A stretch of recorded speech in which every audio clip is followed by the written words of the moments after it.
Birthright citizenship, good thing or a bad thing? With us now to talk about this in much more detail and probably much more knowledge than I definitely have.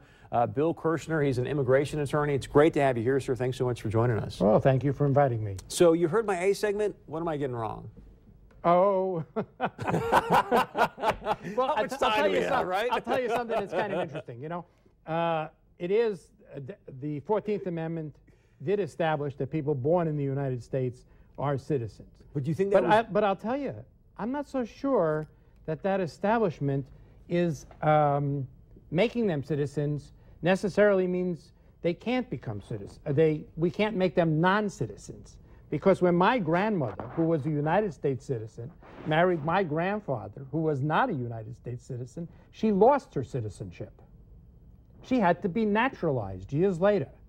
Now, I know that that's what the 14th Amendment says, but somehow or other, Congress managed to pass a law that somehow or other denied her her citizenship and took it away from her. I don't hear anybody doing that these days. Right, I don't either. Okay, but at one point they did that. But my point is the intent. Do you think back in 1868 when the 14th Amendment was created, their intent was to say, okay, you can come here illegally, break the law on your own volition, and we still want to give you the right to become a U.S. citizen just because you were born here?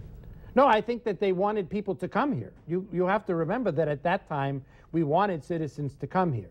So right, that's what Ellis Island, we've got a legal immigration scenario, correct? Right, right. And we have, I think it's almost 750,000 people immigrating to the United States on an annual basis. I think that's how many visas are given out. So the question is really not whether we can do something about this, because I don't think the birthright citizenship issue is going to really do anything about illegal immigration, but we've got 11 million people in this country who don't have the rights and who are not recognized as not only citizens, but they have no legal protections because they don't have an immigration status. You just said that ending birthright citizenship, you don't know how it's going to impact illegal immigration or immigration?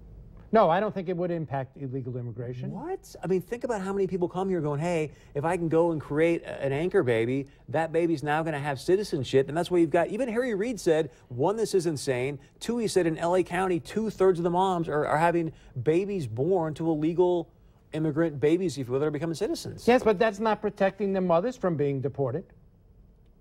That doesn't protect the mothers and the fathers from deportation. But would you do more for your kids than you would for yourself? I know I would. Sure. Right. So a lot of parents go, hey, if I can go there and just get across that border and get a baby born, then they're going to become a U.S. citizen. And if I get deported, well, at least now they can, as he's saying, this is Harry Reid now, utilize the social services of America. Well, first of all, I think people, when they have children and don't give them up for adoption, want to have the children because they want to have them with them, they want to love them. So if we have a situation where the parents have the children and then say, okay, well, we may get deported, but we'll see you later, they're never going to have relationships with those children. I think that there are 11 million people who are in here without immigration status who have children. I mean, when we have those people have children, but that's you're saying what to me do. that you don't think that the birthright citizenship is a magnet to attract more people to come here illegally to have their kids be born as U.S. citizens? No, I think American policy in Latin America, which has created the violence that largely goes on in Latin America, has created the situation where people come here because they want to get away from the violence, they want to get away from the economic conditions, and they want to be able to grow up like we like to grow up, in peace, with an opportunity for an education, with an opportunity for their children to get ahead. The immigrants that I know all work very hard. I agree. I'm not disputing that. What I'm asking is about, hey, do you think it's a magnet? I want to move on to this because a lot of people are saying that the 14th Amendment was really intended, obviously, to free slaves so that the South could not go and basically nullify the Civil War. And then you had the decision of United States versus Wong Kim Ark, which was a Chinese descendant, but his parents were docile residents, supposedly legal residents here. Then you get a Supreme Court decision that comes down and says, well, okay, we're going to say that if you're born here, then Wong Kim Ark can become a citizen of the United States.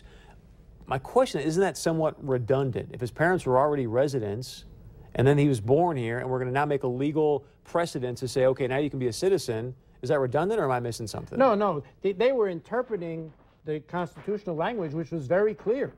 The constitutional language of the 14th Amendment that I think you showed earlier says that anyone born in the United States is a U.S. citizen.